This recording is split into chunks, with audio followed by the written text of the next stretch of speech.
XII. La Reforma en Francia.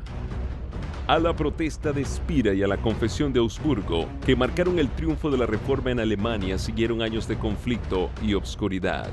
El protestantismo, debilitado por las divisiones sembradas entre los que lo sostenían y atacado por enemigos poderosos, parecía destinado a ser totalmente destruido. Millares sellaron su testimonio con su sangre. Estalló la guerra civil. La causa protestante fue traicionada por uno de sus principales adherentes. Los más nobles de los príncipes reformados cayeron en manos del emperador y fueron llevados cautivos de pueblo en pueblo. Pero en el momento de su aparente triunfo, el monarca fue castigado por la derrota. Vio que la presa se le escapaba de las manos y al fin tuvo que conceder tolerancia a las doctrinas cuyo aniquilamiento constituyera el gran anhelo de su vida.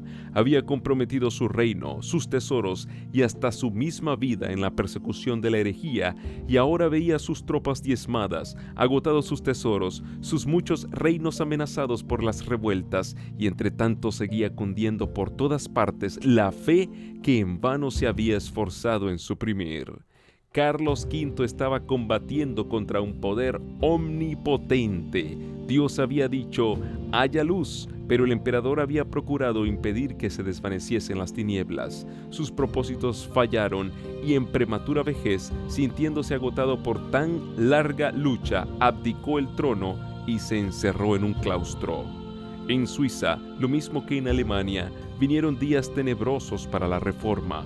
Mientras que muchos cantones aceptaban la fe reformada, otros se aferraban ciega y obstinadamente al credo de Roma. Las persecuciones dirigidas contra los que aceptaban la verdad provocaron finalmente una guerra civil. Zuinglio y muchos de los que se habían unido con él en la Reforma sucumbieron en el sangriento campo de Capel. Ecolampadio, abrumado por estos terribles desastres, murió poco después. Roma parecía triunfar y recuperar en muchos lugares lo que había perdido, pero aquel cuyos consejos son desde el siglo y hasta el siglo no había abandonado la causa de su pueblo. Su mano le iba a dar libertad. Había levantado en otros países obreros que impulsasen la reforma. En Francia, mucho antes que el nombre de Lutero fuese conocido como el de un reformador, había empezado a amanecer. Uno de los primeros en recibir la luz fue el anciano Lefebvre, hombre de extensos conocimientos, catedrático de la Universidad de París y sincero y fiel partidario del Papa. En las investigaciones que hizo en la literatura antigua, se despertó su atención por la Biblia e introdujo el estudio de ellas entre sus estudiantes. Lefebvre era entusiasta adorador de los santos y se había consagrado a preparar una historia de estos y de los mártires como la dan las leyendas de la Iglesia. Era esta una obra magna que requería mucho trabajo, pero ya estaba muy adelantado en ella cuando decidió estudiar la Biblia con el propósito de obtener de ella datos para su libro. En el sagrado libro halló santos, es verdad, pero no como los que figuraban en el calendario romano. Un raudal de luz divina penetró en su mente. Perplejo y disgustado, abandonó el trabajo que se había impuesto y se consagró a la palabra de Dios. Pronto comenzó a enseñar las preciosas verdades que encontraba en ella. En 1512, antes que Lutero y Zwinglio empezaran la obra de la Reforma, escribía Lefebvre: Dios es el que da, por la fe, la justicia, que por gracia nos justifica para la vida eterna. Refiriéndose a los misterios de la redención, exclamaba: ¡Oh grandeza indecible de este cambio! El inocente es condenado y el culpable queda libre. El que bendice carga con la maldición y la maldición se vuelve bendición. La vida muere y los muertos viven. La gloria es envuelta en tinieblas y el que no conocía más que confusión de rostro es revestido de gloria. Y al declarar que la gloria de la salvación pertenece solo a Dios, declaraba también que al hombre le incumbe el deber de obedecer. Decía: si eres miembro de la Iglesia de Cristo, eres miembro de su cuerpo y en tal virtud estás lleno de la naturaleza divina. Oh, si los hombres pudiesen penetrar en este conocimiento y darse cuenta de este privilegio, cuán pura, casta y santa no sería su vida y cuán despreciable no les parecería toda la gloria de este mundo en comparación con la que está dentro de ellos y que el ojo carnal no puede ver. Hubo algunos entre los discípulos de Lefebvre que escuchaban con ansia sus palabras y que mucho después que fuese acallada la voz del maestro iban a seguir predicando la verdad. Uno de ellos fue Guillermo Farel. Era hijo de padres piadosos y se le había enseñado a aceptar con fe implícita las enseñanzas de la iglesia. Hubiera podido decir como Pablo: conforme a la más rigurosa secta de nuestra religión, he vivido fariseo. Hechos 26:5. Como devoto romanista se desvelaba por concluir con todos los que se atrevían a oponerse a la iglesia. Rechinaba los dientes, decía él más tarde, como un lobo furioso cuando oía que alguno hablaba contra el Papa. Había sido incansable en la adoración de los santos, en compañía de Lefebvre, haciendo juntos el jubileo circular de las iglesias de París, adorando en sus altares y adornando con ofrendas los santos relicarios. Pero estas observancias no podían infundir paz a su alma. Todos los actos de penitencia que practicaba no podían borrar la profunda convicción de pecado que pesaba sobre él. Oyó como una voz del cielo las palabras del reformador: la salvación es por gracia. El inocente es condenado y el culpable queda libre. Es solo la cruz de Cristo la que abre las puertas del cielo y la que cierra las del infierno. Farel aceptó gozoso la verdad. Por medio de una conversión parecida a la de Pablo, salió de la esclavitud de la tradición y llegó a la libertad de los hijos de Dios. En vez del sanguinario corazón del lobo hambriento, tuvo al convertirse, dice él, la mansedumbre de un humilde e inofensivo cordero, libre ya el corazón de toda influencia papista y entregado a Jesucristo. Entre tanto que Lefebvre continuaba esparciendo entre los estudiantes la luz divina, Farel, tan celoso en la causa de Cristo como lo había sido en la del Papa, se dispuso a predicar la verdad en público. Un dignatario de la iglesia, el obispo de Meaux, no tardó en unirse con ellos. Otros maestros que descollaban por su capacidad y talento se adhirieron a su propagación del Evangelio, y este ganó adherentes entre todas las clases sociales, desde los humildes hogares de los artesanos y campesinos hasta el mismo palacio del rey. La hermana de Francisco I, que era entonces el monarca reinante, abrazó la fe reformada. El mismo rey y la reina madre parecieron por algún tiempo considerarla con simpatía, y los reformadores miraban con esperanza hacia lo porvenir y veían ya a Francia ganada para el Evangelio. Pero sus esperanzas no iban a realizarse. Pruebas y persecuciones aguardaban a los discípulos de Cristo, si bien la misericordia divina se las ocultaba, pues hubo un periodo de paz muy oportuno para permitirles acopiar fuerzas para hacer frente a las tempestades, y la reforma se extendió con rapidez. El obispo de Meaux trabajó con empeño en su propia diócesis para instruir tanto a los sacerdotes como al pueblo. Los curas inmorales e ignorantes fueron removidos de sus puestos, y en cuanto fue posible, se los reemplazó por hombres instruidos y piadosos. El obispo se afanaba porque su pueblo tuviera libre acceso a la palabra de Dios, y esto pronto se verificó. Lefebvre se encargó de traducir el Nuevo Testamento, y al mismo tiempo que la Biblia alemana de Lutero salía de la imprenta en Wittenberg, el Nuevo Testamento francés se publicaba en Meaux. El obispo no omitió esfuerzo ni gasto alguno para hacerlo circular entre sus feligreses, y muy pronto el pueblo de Meaux se vio en posesión de las Santas Escrituras. Así como los viajeros que son atormentados por la sed se regocijan al llegar a un manantial de agua pura, así recibieron estas almas el mensaje del cielo. Los trabajadores del campo y los artesanos en el taller amenizaban sus trabajos de cada día hablando las preciosas verdades de la Biblia. De noche, en lugar de reunirse en los despachos de vinos, se congregaban unos en casas de otros para leer la palabra de Dios y unir sus oraciones y alabanzas. Pronto se notó un cambio muy notable en todas estas comunidades. Aunque formadas de gente de la clase humilde, dedicada al rudo trabajo y carente de instrucción, se veía en ella el poder de la reforma. y en la vida de todos se notaba el efecto de la gracia divina que dignifica y eleva. Mansos, amantes y fieles resultaban ser como un testimonio vivo de lo que el Evangelio puede efectuar en aquellos que lo reciben con sinceridad de corazón. La luz derramada en Meaux iba a extenderse más lejos. Cada día aumentaba el número de los convertidos. El rey contuvo por algún tiempo la ira del clero porque despreciaba el estrecho fanatismo de los frailes, pero al fin los jefes papales lograron prevalecer. Se levantó la hoguera. Al obispo de Meaux le obligaron a elegir entre ella y la retractación y optó por el camino más fácil, pero a pesar de su caída, el rebaño de este débil pastor se mantuvo firme.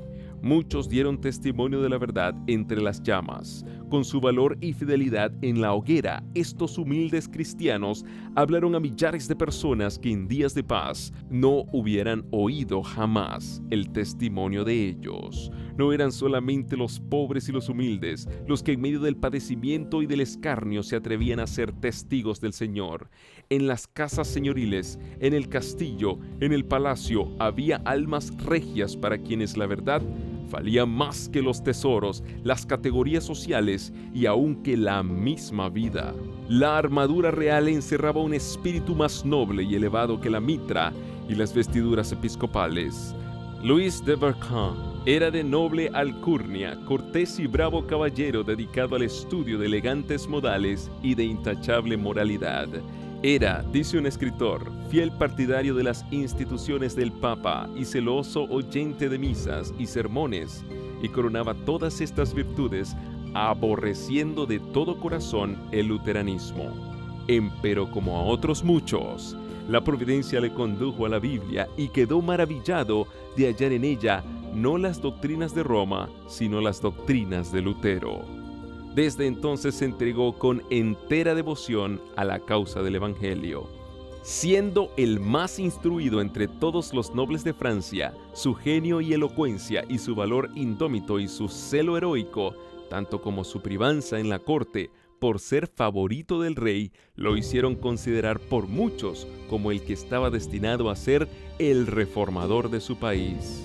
Beza dijo: Berquin hubiera sido un segundo Lutero de haber hallado en Francisco I un segundo elector. Los papistas decían: es peor que Lutero, y efectivamente era más temido que Lutero por los romanistas de Francia. Le echaron en la cárcel por hereje, pero el rey mandó soltarle. La lucha duró varios años. Francisco fluctuaba entre Roma y la Reforma, tolerando y restringiendo alternadamente el celo bravío de los frailes. 3 veces fue apresado Berquin por las autoridades papales, para ser liberado otras tantas por el monarca, quien, admirando su genio y la nobleza de su carácter, se negó a sacrificarle a la malicia del clero.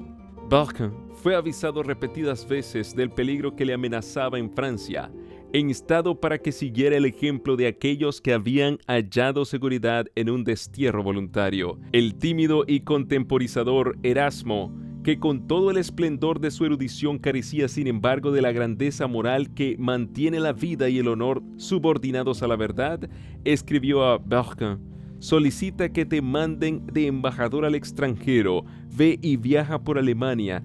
Ya sabes lo que es Beda, un monstruo de 1000 cabezas que destila ponzoña por todas partes. Tus enemigos son legión. Aunque fuera tu causa mejor que la de Cristo, no te dejarán en paz hasta que hayan acabado miserablemente contigo.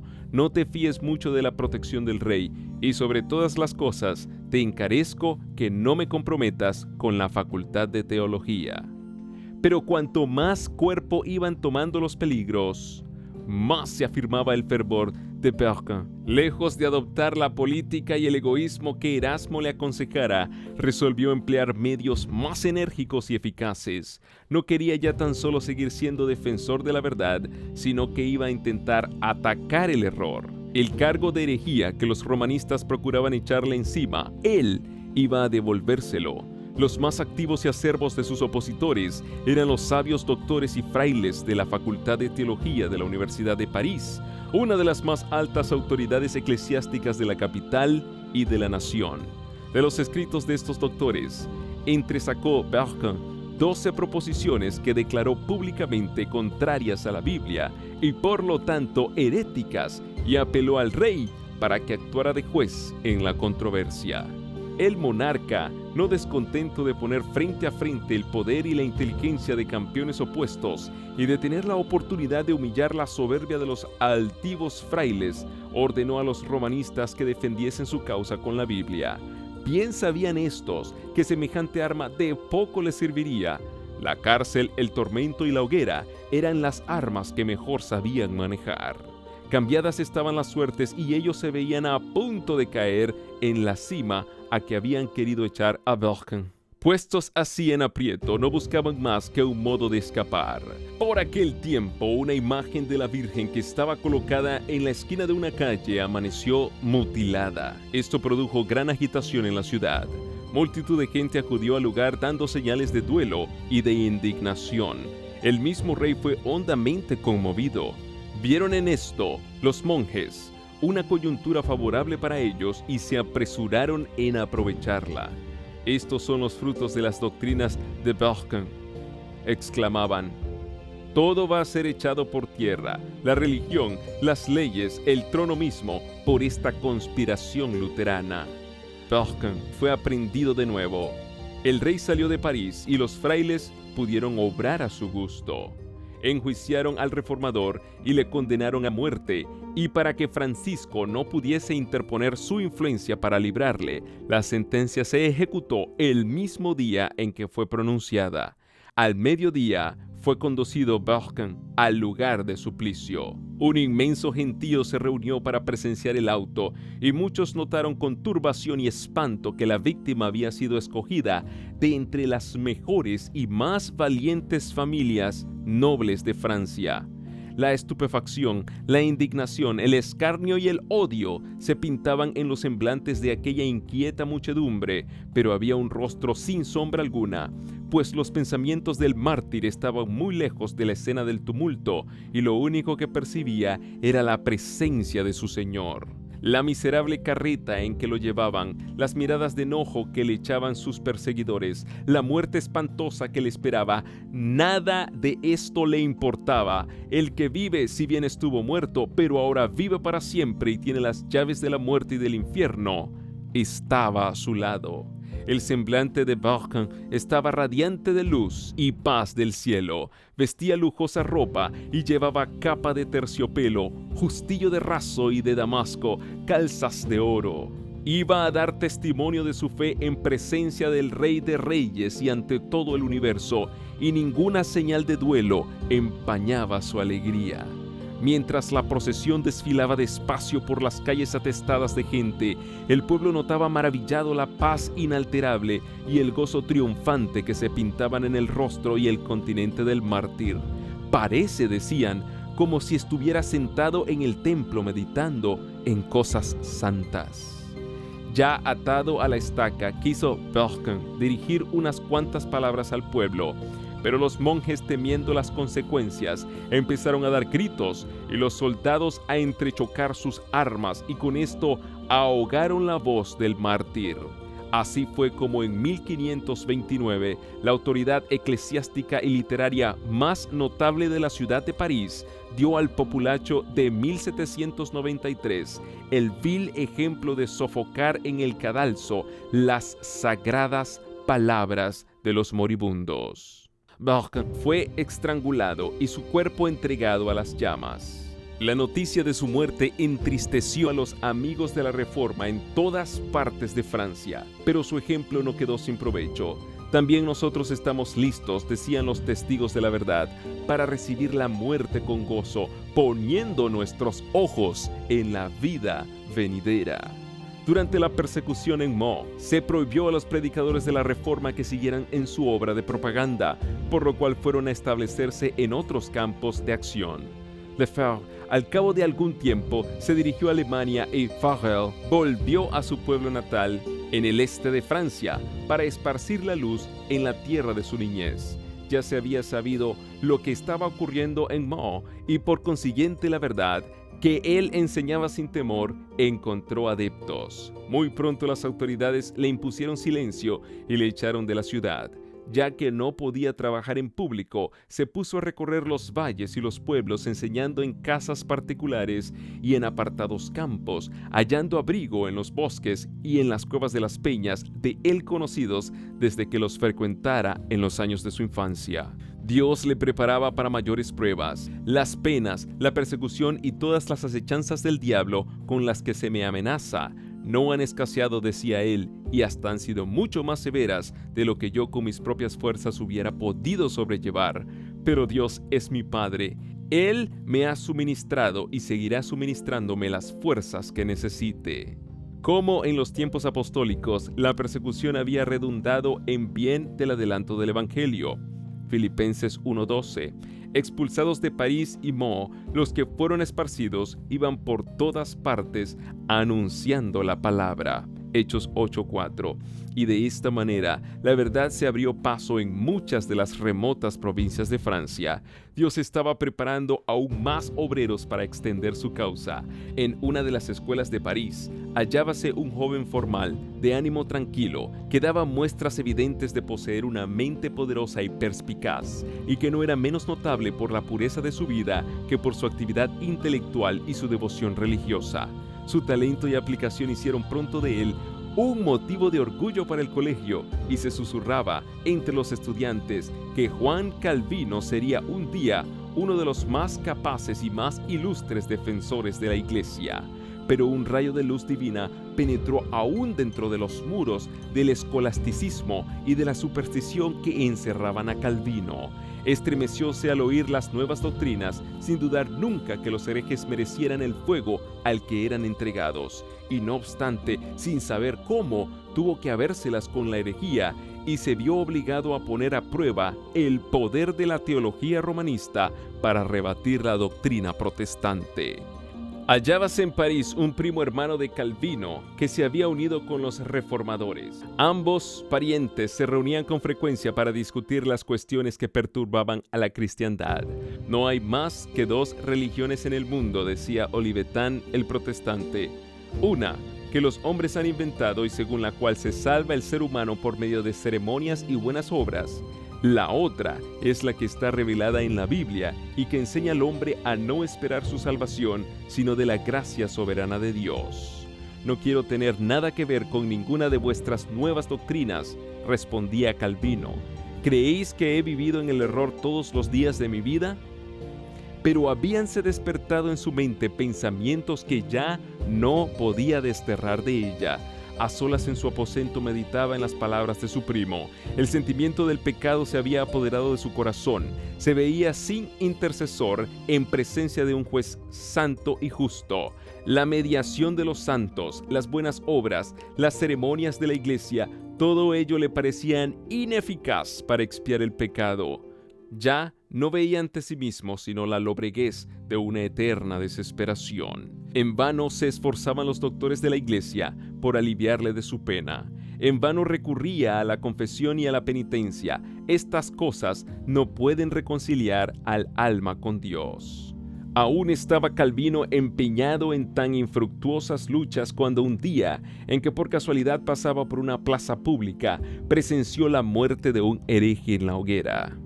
Se llenó de admiración al ver la expresión de paz que se pintaba en el rostro del mártir. En medio de las torturas de una muerte espantosa y bajo la terrible condenación de la iglesia, daba el mártir pruebas de una fe y de un valor que el joven estudiante comparaba con dolor, con su propia desesperación y con las tinieblas en que vivía a pesar de su estricta obediencia a los mandamientos de la iglesia. Sabía que los herejes fundaban su fe en la Biblia, por lo tanto se decidió a estudiarla para descubrir, si posible fuera, el secreto del gozo del mártir. En la Biblia encontró a Cristo. «Oh Padre», exclamó, «su sacrificio ha calmado tu ira, su sangre ha lavado mis manchas, su cruz ha llevado mi maldición, su muerte ha hecho expiación por mí». Habíamos inventado muchas locuras inútiles, pero tú has puesto delante de mí tu palabra como una antorcha y has conmovido mi corazón para que tenga por abominables todos los méritos que no sean los de Jesús. Calvino había sido educado para el sacerdocio. Tenía solo 12 años cuando fue nombrado capellán de una pequeña iglesia y el obispo le tonsuró la cabeza para cumplir con el canon eclesiástico. No fue consagrado ni desempeñó los deberes del sacerdocio, pero sí fue hecho miembro del clero, se le dio el título de su cargo y percibía la renta correspondiente.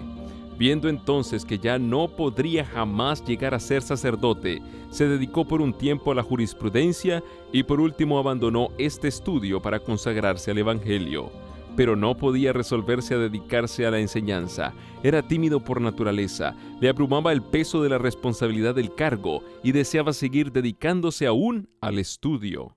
Las reiteradas súplicas de sus amigos lograron por fin convencerle. Cuán maravilloso es, decía, que un hombre de tan bajo origen llegue a ser elevado hasta tan alta dignidad. Calvino empezó su obra con ánimo tranquilo y sus palabras eran como el rocío que refresca la tierra. Se había alejado de París y ahora se encontraba en un pueblo de provincia bajo la protección de la princesa Margarita, la cual, amante como lo era del Evangelio, extendía su protección a los que lo profesaban. Calvino era joven aún, de continente discreto y humilde. Comenzó su trabajo visitando a los lugareños en sus propias casas. Allí, rodeado de los miembros de la familia, leía la Biblia y exponía las verdades de la salvación.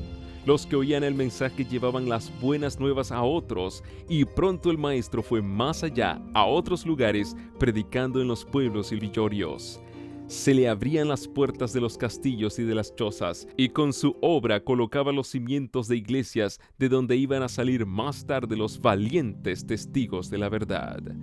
A los pocos meses estaba de vuelta en París. Reinaba gran agitación en el círculo de literatos y estudiantes. El estudio de los idiomas antiguos había sido causa de que muchos fijaran su atención en la Biblia, y no pocos cuyos corazones no habían sido conmovidos por las verdades de aquella, las discutían con interés y aún se atrevían a desafiar a los campeones del romanismo. Calvino, si bien muy capaz para luchar en el campo de la controversia religiosa, tenía que desempeñar una misión más importante que la de aquellos bulliciosos estudiantes. Los ánimos se sentían confundidos y había llegado el momento oportuno de enseñarles la verdad. Entre tanto que en las aulas de la universidad repercutían las disputas de los teólogos, Calvino se abría paso de casa en casa leyendo la Biblia al pueblo y hablándole de Cristo y de este crucificado. Por la providencia de Dios, París iba a recibir otra invitación para aceptar el Evangelio. El llamamiento de Lefebvre y Farel había sido rechazado, pero nuevamente el mensaje iba a ser oído en aquella gran capital por todas las clases de la sociedad. Llevado por consideraciones políticas, el rey no estaba enteramente al lado de Roma contra la Reforma. Margarita abrigaba aún la esperanza de que el protestantismo triunfaría en Francia. Resolvió que la fe reformada fuera predicada en París. Ordenó durante la ausencia del rey que un ministro protestante predicase en las iglesias de la ciudad. Pero habiéndose opuesto a esto los dignatarios papales, la princesa abrió entonces las puertas del palacio, dispúsose uno de los salones para que sirviera de capilla y se dio aviso que cada día a una hora señalada se predicaría un sermón al que podían acudir las personas de toda jerarquía y posición. Muchedumbres asistían a las predicaciones. No solo se llenaba la capilla, sino que las antesalas y los corredores eran invadidos por el gentío. Millares se congregaban diariamente, nobles, magistrados, abogados, comerciantes y artesanos. El rey, en vez de prohibir estas reuniones, dispuso que 2 de las iglesias de París fuesen afectadas a este servicio. Antes de esto, la ciudad no había sido nunca conmovida de modo semejante por la palabra de Dios. El espíritu de vida que descendía del cielo parecía soplar sobre el pueblo. La templanza, la pureza, el orden y el trabajo iban sustituyendo a la embriaguez, al libertinaje, a la contienda y a la pereza. Pero el clero no descansaba. Como el rey se negase a hacer cesar las predicaciones, apeló entonces al populacho. No perdonó medio alguno para despertar los temores, los prejuicios y el fanatismo de las multitudes ignorantes y supersticiosas. Siguiendo ciegamente a sus falsos maestros, París, como en otro tiempo Jerusalén, no conoció el tiempo de su visitación ni las cosas que pertenecían a su paz. Durante 2 años fue predicada la palabra de Dios en la capital, pero si bien muchas personas aceptaban el Evangelio, la mayoría del pueblo lo rechazaba. Francisco había dado pruebas de tolerancia por mera conveniencia personal y los papistas lograron al fin recuperar su privanza. de nuevo fueron clausuradas las iglesias y se levantó la hoguera. Calvino permanecía aún en París, preparándose por medio del estudio, la oración y la meditación para su trabajo futuro, y seguía derramando luz, pero al fin se hizo sospechoso. Las autoridades acordaron entregarlo a las llamas. Creyéndose seguro en su retiro, no pensaba en el peligro cuando sus amigos llegaron apresurados a su estancia para darle aviso de que llegaban emisarios para prenderle. En aquel instante se oyó que llamaban con fuerza en el zaguán. No había pues ni un momento que perder. Algunos de sus amigos detuvieron a los emisarios en la puerta, mientras otros le ayudaban a descolgarse por una ventana para huir luego precipitadamente hacia las afueras de la ciudad. Encontrando refugio en la choza de un labriego, amigo de la Reforma, se disfrazó con la ropa de él y llevando al hombro un azadón, emprendió viaje. Caminando hacia el sur, volvió a hallar refugio en los dominios de Margarita. Allí permaneció varios meses, seguro bajo la protección de amigos poderosos y ocupado como anteriormente en el estudio. Empero su corazón estaba empeñado en evangelizar a Francia y no podía permanecer mucho tiempo inactivo, tan pronto como escampó la tempestad. Buscó nuevo campo de trabajo en Poitiers, donde había una universidad y donde las nuevas ideas habían encontrado aceptación. Personas de todas las clases sociales oían con gusto el evangelio. No había predicación pública, pero en casa del magistrado principal, en su propio aposento y a veces en un jardín público explicaba Calvino las palabras de vida eterna a aquellos que deseaban oírlas. Después de algún tiempo, como creciese el número de oyentes, se pensó que sería más seguro reunirse en las afueras de la ciudad. Se escogió como lugar de culto una cueva que se encontraba en la falda de una profunda quebrada, en un sitio escondido por árboles y rocas sobresalientes. En pequeños grupos y saliendo de la ciudad por diferentes partes, se congregaban allí. En ese retiro se leía y explicaba la Biblia. Allí celebraron por primera vez los protestantes de Francia la Cena del Señor. De esta pequeña iglesia fueron enviados a otros lugares varios fieles evangelistas. Calvino volvió a París. No podía abandonar la esperanza de que Francia como nación aceptase la Reforma, pero halló cerradas casi todas las puertas. Predicar el Evangelio era ir directamente a la hoguera y resolvió finalmente partir para Alemania. Apenas había salido de Francia cuando estalló un movimiento contra los protestantes que de seguro le hubiera envuelto en la ruina general si se hubiese quedado. Los reformadores franceses, deseosos de ver a su país marchar de consuno con Suiza y Alemania, se propusieron asestar a las supersticiones de Roma un golpe audaz que hiciera levantarse a toda la nación. Con este fin, en una misma noche y en toda Francia, se fijaron carteles que atacaban la misa. En lugar de ayudar a la reforma, este movimiento, inspirado por el celo más que por el buen juicio, reportó un fracaso no solo para sus propagadores, sino también para los amigos de la fe reformada por todo el país. Dio a los romanistas lo que tanto habían deseado, una coyuntura de la cual sacar partido para pedir que se concluyera por completo con los herejes, a quienes tacharon de perturbadores peligrosos para la estabilidad del trono y la paz de la nación. Una mano secreta de algún amigo indiscreto o la de algún astuto enemigo, pues nunca quedó aclarado el asunto, fijó uno de los carteles en la puerta de la cámara particular del rey. El monarca se horrorizó. En ese papel se atacaban con acritud supersticiones que por siglos habían sido veneradas. La ira del rey se encendió por el atrevimiento sin igual de los que introdujeron hasta su real presencia aquellos escritos tan claros y precisos. En su asombro quedó el rey por algún tiempo tembloroso y sin articular palabra alguna. Luego dio rienda suelta a su enojo con estas terribles palabras: «Préndase a todos los sospechosos de herejía luterana.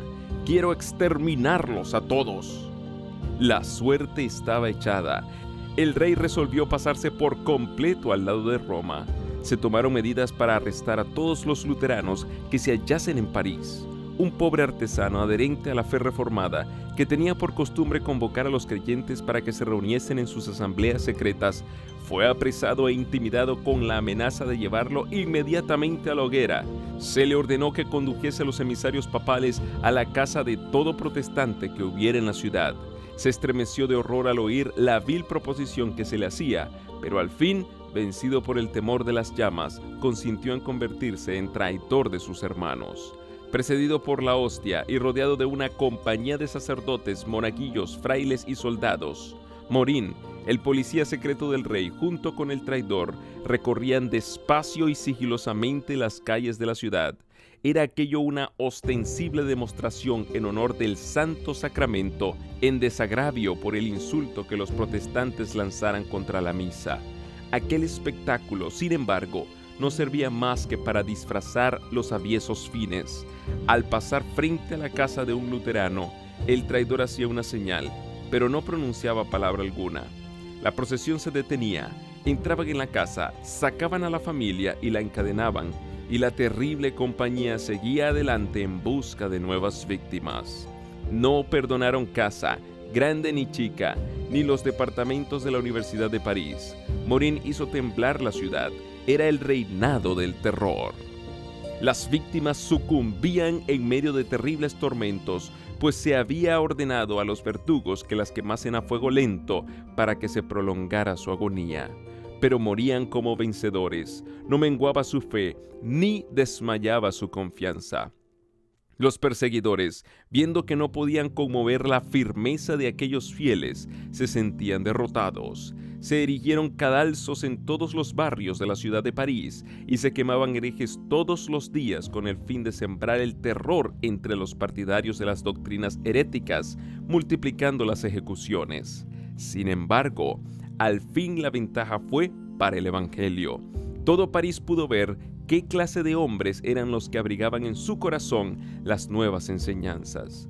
No hay mejor púlpito que la hoguera de los mártires. El gozo sereno que iluminaba los rostros de aquellos hombres cuando se les conducía al lugar de la ejecución, su heroísmo cuando eran envueltos por las llamas, su mansedumbre para perdonar las injurias, cambiaba no pocas veces el enojo en lástima, el odio en amor, y hablaba con irresistible elocuencia en pro del Evangelio. Con el fin de atizar aún más la furia del pueblo, los sacerdotes hicieron circular las más terribles calumnias contra los protestantes. Los culpaban de querer asesinar a los católicos, derribar al gobierno y matar al rey. Ni sombra de evidencia podían presentar en apoyo de tales asertos. Sin embargo, resultaron siniestras profecías que iban a tener su cumplimiento, pero en circunstancias diferentes y por muy diversas causas. Las crueldades que los católicos infligieron a los inocentes protestantes acumularon en su contra la debida retribución, y en siglos posteriores se verificó el juicio que habían predicho que sobrevendría sobre el rey, sobre los súbditos y sobre el gobierno. Pero dicho juicio se debió a los incrédulos y a los mismos papistas. No fue por el establecimiento, sino por la supresión del protestantismo, por lo que 3 siglos más tarde habían de venir sobre Francia tan espantosas calamidades. Todas las clases sociales se encontraban ahora presa de la sospecha, la desconfianza y el terror. En medio de la alarma general se notó cuán profundamente se habían arraigado las enseñanzas luteranas en las mentes de los hombres, que más se distinguían por su brillante educación, su influencia y la superioridad de su carácter. Los puestos más honrosos y de más confianza quedaron de repente vacantes. Desaparecieron artesanos, impresores, literatos, catedráticos de las universidades, autores y hasta cortesanos. A centenares salían huyendo de París, desterrándose voluntariamente de su propio país, dando así en muchos casos la primera indicación de que estaban en favor de la reforma. Los papistas se admiraban al ver a tantos herejes de quienes no habían sospechado y que habían sido tolerados entre ellos. Su ira se descargó sobre la multitud de humildes víctimas que había a su alcance. Las cárceles quedaron atestadas y el aire parecía oscurecerse con el humo de tantas hogueras en que se hacía morir a los que profesaban el Evangelio. Francisco I se vanagloriaba de ser uno de los caudillos del gran movimiento que hizo revivir las letras a principios del siglo XVI. Tenía especial deleite en reunir en su corte a literatos de todos los países. A su empeño de saber y al desprecio que le inspiraba la ignorancia y la superstición de los frailes se debía, siquiera en parte, el grado de tolerancia que había concedido a los reformadores. Pero en su celo por aniquilar la herejía, este fomentador del saber expidió un edicto declarando abolida la imprenta en toda Francia.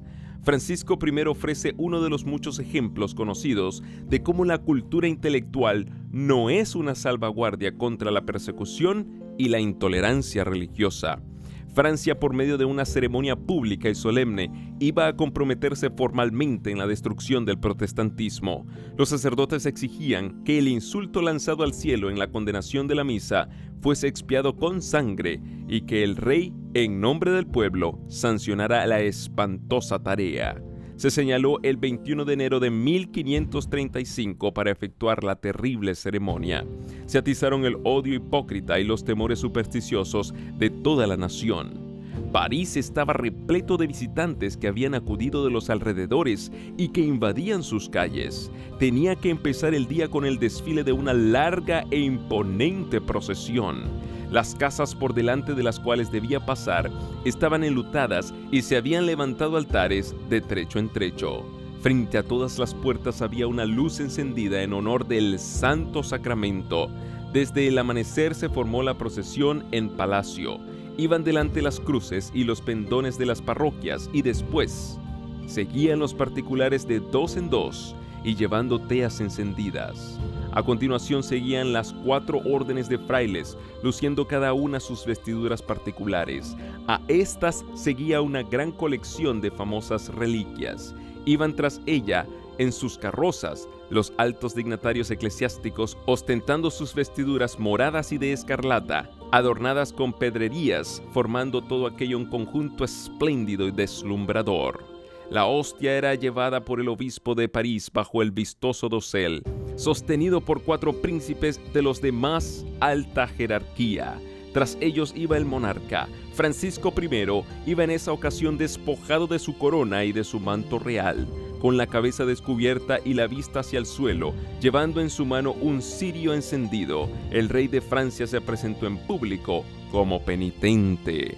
Se inclinaba ante cada altar, humillándose no por los pecados que manchaban su alma, ni por la sangre inocente que habían derramado sus manos, sino por el pecado mortal de sus súbditos que se habían atrevido a condenar la misa. Cerraban la marcha la reina y los dignatarios del Estado, que iban también de dos en dos, llevando en sus manos antorchas encendidas.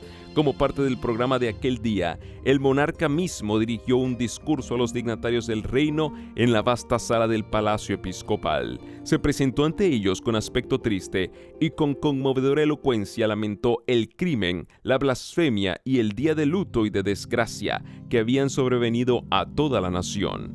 Instó a todos sus leales súbditos a que cooperasen con la extirpación de la herejía que amenazaba arruinar a Francia. Tan cierto, señores, como que soy vuestro rey, declaró, si yo supiese que uno de mis miembros estuviese contaminado por esta asquerosa podredumbre, os lo entregaría para que fuese cortado por vosotros. Y aún más, si viera a uno de mis hijos contaminado por ella, no lo toleraría, sino que lo entregaría yo mismo y lo sacrificaría a Dios. Las lágrimas le ahogaron la voz y la asamblea entera lloró, exclamando unánimemente, viviremos y moriremos en la religión católica. Terribles eran las tinieblas de la nación que había rechazado la luz de la verdad. La gracia que trae salvación se había manifestado, pero Francia, después de haber comprobado su poder y su santidad, después que millares de sus hijos hubieron sido alumbrados por su belleza, después que su radiante luz se hubo esparcido por ciudades y pueblos, se desvió y escogió las tinieblas en vez de la luz. Habían rehusado los franceses el don celestial cuando les fuera ofrecido. Habían llamado a lo malo bueno y a lo bueno malo hasta llegar a ser víctimas de su propio engaño. Y ahora, aunque creyeran de todo corazón que servían a Dios persiguiendo a su pueblo, su sinceridad no los dejaba sin culpa. Habían rechazado precisamente aquella luz que los hubiera salvado del engaño y librado sus almas del pecado de derramar sangre. Se juró solemnemente en la gran catedral que se extirparía la herejía y en aquel mismo lugar 3 siglos más tarde iba a ser entronizada la diosa razón por un pueblo que se había olvidado del Dios viviente. Volvióse a formar la procesión y los representantes de Francia se marcharon dispuestos a dar principio a la obra que habían jurado llevar a cabo. De trecho en trecho a lo largo del camino se habían preparado hogueras para quemar vivos a ciertos cristianos protestantes, y las cosas estaban arregladas de modo que cuando se encendieran aquellas, al acercarse el rey, debía detenerse la procesión para presenciar la ejecución. Los detalles de los tormentos que sufrieron estos confesores de Cristo no son para descritos, pero no hubo desfallecimiento en las víctimas. Al ser instado uno de estos hombres para que se retractase, dijo: «Yo solo creo en lo que los profetas y los apóstoles predicaron en los tiempos antiguos y en lo que la comunión de los santos ha creído. Mi fe confía de tal manera en Dios que puedo resistir a todos los poderes del infierno». La procesión se detenía cada vez frente a los sitios de tormento. Al volver al lugar de donde había partido, el Palacio Real, se dispersó la muchedumbre y se retiraron el rey y los prelados satisfechos de los autos de aquel día y congratulándose entre sí, porque la obra así comenzada se proseguiría hasta lograrse la completa destrucción de la herejía. El evangelio de paz que Francia había rechazado iba a ser arrancado de raíz, lo que acarrearía terribles consecuencias. El 21 de enero de 1793, es decir, a los 258 años cabales, contados desde aquel día en que Francia entera se comprometiera a perseguir a los reformadores, otra procesión, organizada con un fin muy diferente, atravesaba las calles de París. Nuevamente era el rey la figura principal. Otra vez veíase el mismo tumulto y oíase la misma gritería. Pedíanse de nuevo más víctimas. Volviéronse a erigir negros cadalsos y nuevamente las escenas del día se clausuraron con espantosas ejecuciones. Luis XVI fue arrastrado a la guillotina, forcejeando con sus carceleros y verdugos que lo sujetaron fuertemente en la temible máquina hasta que cayó sobre su cuello la cuchilla y separó de sus hombros la cabeza que rodó sobre los tablones del cadalso. Fue él la única víctima. Allí, cerca del mismo sitio, perecieron decapitados por la guillotina 2.800 seres humanos durante el sangriento reinado del terror.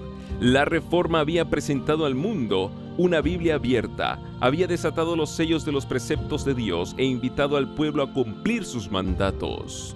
El amor infinito había presentado a los hombres con toda claridad los principios y los estatutos del cielo. Dios había dicho: «Los guardaréis pues para cumplirlos, porque en esto consistirá vuestra sabiduría y vuestra inteligencia a la vista de las naciones, las cuales oirán hablar de todos estos estatutos y dirán: ciertamente pueblo sabio y entendido es esta gran nación». Deuteronomio 4:6.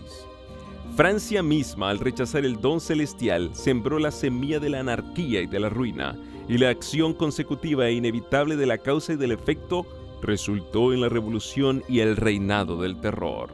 Mucho antes de aquella persecución despertada por los carteles, el osado y ardiente Farel se había visto obligado a huir de la tierra de sus padres. Se refugió en Suiza y mediante los esfuerzos con que secundó la obra de Zwinglio, ayudó a inclinar el platillo de la balanza en favor de la Reforma.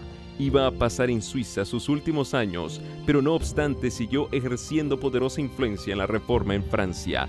Durante los primeros años de su destierro, dirigió sus esfuerzos especialmente a extender en su propio país el conocimiento del Evangelio. Dedicó gran parte de su tiempo a predicar a sus paisanos cerca de la frontera, desde donde seguía la suerte del conflicto con infatigable constancia y ayudaba con sus palabras de estímulo y sus consejos. Con el auxilio de otros desterrados, tradujo al francés los escritos del reformador alemán, y estos y la Biblia vertida a la misma lengua popular se imprimieron en grandes cantidades que fueron vendidas en toda Francia por los colportores. Los tales conseguían estos libros a bajo precio y con el producto de la venta avanzaban más y más en el trabajo. Farel dio comienzo a sus trabajos en Suiza como humilde maestro de escuela. Se retiró a una parroquia apartada y se consagró a la enseñanza de los niños. Además de las clases usuales requeridas por el plan de estudios, introdujo con mucha prudencia las verdades de la Biblia, esperando alcanzar a los padres por medio de los niños. Algunos creyeron, pero los sacerdotes se apresuraron a detener la obra, y los supersticiosos campesinos fueron incitados a oponerse a ella. Ese no puede ser el Evangelio de Cristo, decían con insistencia los sacerdotes, puesto que su predicación no trae paz, sino guerra. Y a semejanza de los primeros discípulos, cuando se le perseguía en una ciudad, se iba para otra. Andaba de aldea en aldea y de pueblo en pueblo, a pie, sufriendo hambre, frío, fatigas y exponiendo su vida en todas partes. Predicaba en las plazas, en las iglesias y a veces en los púlpitos de las catedrales. En ocasiones se reunía poca gente a oírle, en otras interrumpían su predicación con burlas y gritería y le echaban abajo del púlpito. Más de una vez cayó en manos de la canalla, que le dio de golpes hasta dejarlo medio muerto. Sin embargo, seguía firme en su propósito. Aunque le rechazaban a menudo, volvía a la carga con incansable perseverancia y logró al fin que una tras otra las ciudades que habían sido los baluartes del papismo abrieran sus puertas al Evangelio. Fue aceptada la fe reformada en aquella pequeña parroquia donde había trabajado primero. Las ciudades de Morat y de Neuchâtel renunciaron también a los ritos romanos y quitaron de sus templos las imágenes de idolatría. Farel había deseado mucho plantar en Ginebra el estandarte protestante. Si esa ciudad podía ser ganada a la causa, se convertiría en centro de la reforma para Francia, Suiza e Italia.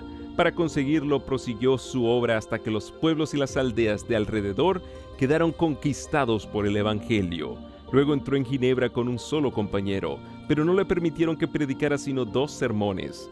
Habiéndose empeñado en vano los sacerdotes en conseguir de las autoridades civiles que le condenaran, lo citaron a un consejo eclesiástico y allí fueron ellos llevando armas bajo sus sotanas y resueltos a asesinarle. Fuera de la sala, una furiosa turba con palos y espadas se agolpó para estar segura de matarle en caso de que lograse escaparse del consejo. La presencia de los magistrados y de una fuerza armada le salvaron de la muerte. Al día siguiente, muy temprano, lo condujeron con su compañero a la ribera opuesta del lago y los dejaron fuera de peligro. Así terminó su primer esfuerzo para evangelizar a Ginebra. Para la siguiente tentativa, el elegido fue un instrumento menos destacado. Un joven de tan humilde apariencia que era tratado con frialdad, hasta por los que profesaban ser amigos de la Reforma. ¿Qué podría ser uno como él allí donde Farel había sido rechazado? ¿Cómo podría un hombre de tan poco valor y tan escasa experiencia resistir la tempestad ante la cual había huido el más fuerte y el más bravo? No por esfuerzo ni con poder, sino por mi espíritu, dice Jehová de los ejércitos. Ha escogido Dios las cosas insensatas del mundo para confundir a los sabios, porque lo insensato de Dios es más sabio que los hombres, y lo débil de Dios es más fuerte que los hombres. Zacarías 4:6, 1 Corintios 1, 27 y 25.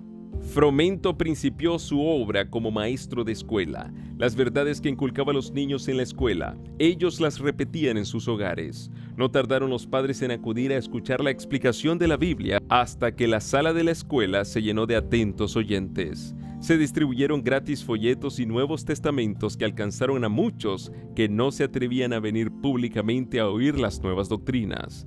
Después de algún tiempo, también este sembrador tuvo que huir, pero las verdades que había propagado quedaron grabadas en la mente del pueblo. La reforma se había establecido e iba a desarrollarse y fortalecerse. Volvieron los predicadores y merced a sus trabajos, el culto protestante se arraigó finalmente en Ginebra. La ciudad se había declarado ya partidaria de la reforma cuando Calvino, después de varios trabajos y vicisitudes, penetró en ella. Volvía de su última visita a su tierra natal y dirigíase a Basilea, cuando, hallando el camino invadido por las tropas de Carlos V, tuvo que hacer un rodeo y pasar por Ginebra. En esta visita reconoció Farel la mano de Dios. Aunque Ginebra había aceptado ya la fe reformada, quedaba aún una gran obra por hacer. Los hombres se convierten a Dios por individuos y no por comunidades. La obra de regeneración debe ser realizada en el corazón y en la conciencia por el poder del Espíritu Santo y no por decretos de concilios. Si bien el pueblo ginebrino había desechado el yugo de Roma, no por eso estaba dispuesto a renunciar también a los vicios que florecían en su seno bajo el dominio de aquella. Y no era obra de poca monta la de implantar entre aquel pueblo los principios puros del Evangelio y prepararlo para que ocupara dignamente el puesto a que la providencia parecía llamarle. Farel estaba seguro de haber hallado en Calvino a uno que podría unírsele en esta empresa. En el nombre de Dios rogó al joven evangelista que se quedase allí a trabajar. Calvino retrocedió alarmado, era tímido y amigo de la paz, y quería evitar el trato con el espíritu atrevido, independiente y hasta violento de los ginebrinos. Por otra parte, su poca salud y su afición al estudio le inclinaban al retraimiento. Creyendo que con su pluma podría servir mejor a la causa de la Reforma, deseaba encontrar un sitio tranquilo donde dedicarse al estudio y desde allí, por medio de la prensa, instruir y edificar a las iglesias. Pero la solemne amonestación de Farel le pareció un llamamiento del cielo y no se atrevió a oponerse a él. Le pareció, según dijo, como si la mano de Dios se hubiera extendido desde el cielo y le sujetase para detenerle precisamente en aquel lugar que con tanta impaciencia quería dejar. La causa protestante se veía entonces rodeada de grandes peligros. Los anatemas del Papa tronaban contra Ginebra y poderosas naciones amenazaban destruirla. ¿Cómo iba tan pequeña ciudad a resistir a la poderosa jerarquía que tan a menudo había sometido a reyes y emperadores? ¿Cómo podría vencer los ejércitos de los grandes capitanes del siglo? En toda la cristiandad se veía amenazado el protestantismo por formidables enemigos. Pasados los primeros triunfos de la Reforma, Roma reunió nuevas fuerzas con la esperanza de acabar con ella. Entonces fue cuando nació la Orden de los Jesuitas, que iba a ser el más cruel, el menos escrupuloso y el más formidable de todos los campeones del papado, libres de todo lazo terrenal y de todo interés humano, insensibles a la voz del afecto natural, sordos a los argumentos de la razón y a la voz de la conciencia, no reconocían los miembros más ley ni más sujeción que la de su orden, y no tenían más preocupación que la de extender su poderío. El Evangelio de Cristo había capacitado a sus adherentes para arrostrar los peligros y soportar los padecimientos sin desmayar por el frío, el hambre, el trabajo o la miseria, y para sostener con denuedo el estandarte de la verdad frente al potro, al calabozo y a la hoguera. Para combatir contra estas fuerzas, el jesuitismo inspiraba a sus adeptos a un fanatismo tal que los habilitaba para soportar peligros similares y oponer al poder de la verdad todas las armas del engaño. Para ellos ningún crimen era demasiado grande, ninguna mentira demasiado vil, ningún disfraz demasiado difícil de llevar. Ligados por votos de pobreza y de humildad perpetuas, estudiaban el arte de adueñarse de la riqueza y del poder para consagrarlos a la destrucción del protestantismo y al restablecimiento de la supremacía papal. Al darse a conocer como miembros de la orden, se presentaban con cierto aire de santidad, visitando las cárceles, atendiendo a los enfermos y a los pobres, haciendo profesión de haber renunciado al mundo y llevando el sagrado nombre de Jesús, de aquel que anduvo haciendo bienes.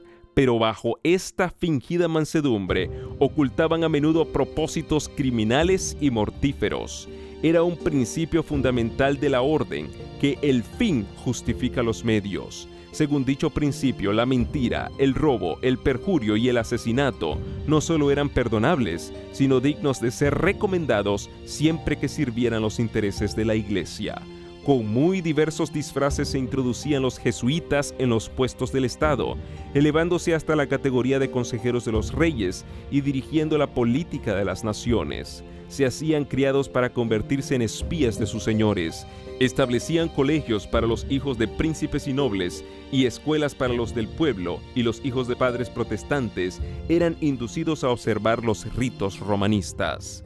Toda la pompa exterior desplegada en el culto de la Iglesia de Roma se aplicaba a confundir la mente y ofuscar y embaucar la imaginación para que los hijos traicionaran aquella libertad por la cual sus padres habían trabajado y derramado su sangre. Los jesuitas se esparcieron rápidamente por toda Europa y doquiera iban lograban reavivar el papismo. Para otorgarles más poder, se expidió una bula que restablecía la Inquisición. No obstante el odio general que inspiraba, aún en los países católicos, el terrible tribunal fue restablecido por los gobernantes obedientes al Papa y muchas atrocidades demasiado terribles para cometerse a la luz del día volvieron a perpetrarse en los secretos y obscuros calabozos.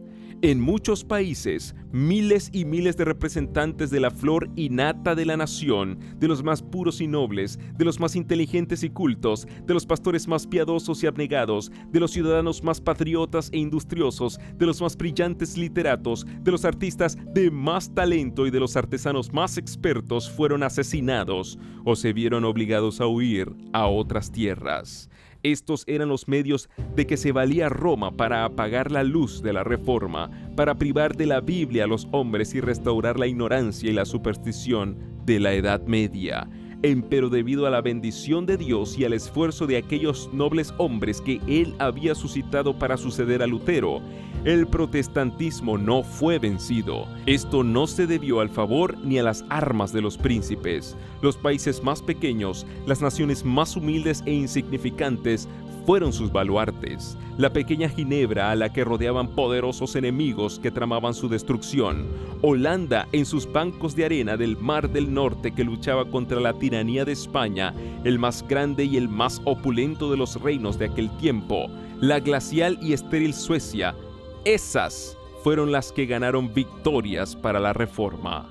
Calvino trabajó en Ginebra por cerca de 30 años, primero para establecer una iglesia que se adhiriese a la moralidad de la Biblia y después para fomentar el movimiento de la Reforma por toda Europa. Su carrera como caudillo público no fue inmaculada, ni sus doctrinas estuvieron exentas de error, pero así y todo fue el instrumento que sirvió para dar a conocer verdades especialmente importantes en su época y para mantener los principios del protestantismo, defendiéndolos contra la ola creciente del papismo, así como para instruir en las iglesias reformadas la sencillez y la pureza de vida en lugar de la corrupción y el orgullo fomentados por las enseñanzas del romanismo. De Ginebra salían publicaciones y maestros que esparcían las doctrinas reformadas, y a ella acudían los perseguidos de todas partes en busca de instrucción, de consejo y de aliento. La ciudad de Calvino se convirtió en refugio para los reformadores, que en toda Europa occidental eran objeto de persecución. Huyendo de las tremendas tempestades que siguieron desencadenándose por varios siglos, los fugitivos llegaban a las puertas de Ginebra, desfallecientes de hambre, heridos, expulsados de sus hogares, separados de los suyos, eran recibidos con amor y se les cuidaba con ternura, y hallando allí un hogar, eran una bendición para aquella, su ciudad adoptiva, por su talento, su sabiduría y su piedad. Muchos de los que se refugiaron allí regresaron a sus propias tierras para combatir la tiranía de Roma. Juan Knox, el valiente reformador de Escocia, no pocos de los puritanos ingleses, los protestantes de Holanda y de España y los hugonotes de Francia llevaron de Ginebra la antorcha de la verdad con que desvanecer las tinieblas en sus propios países.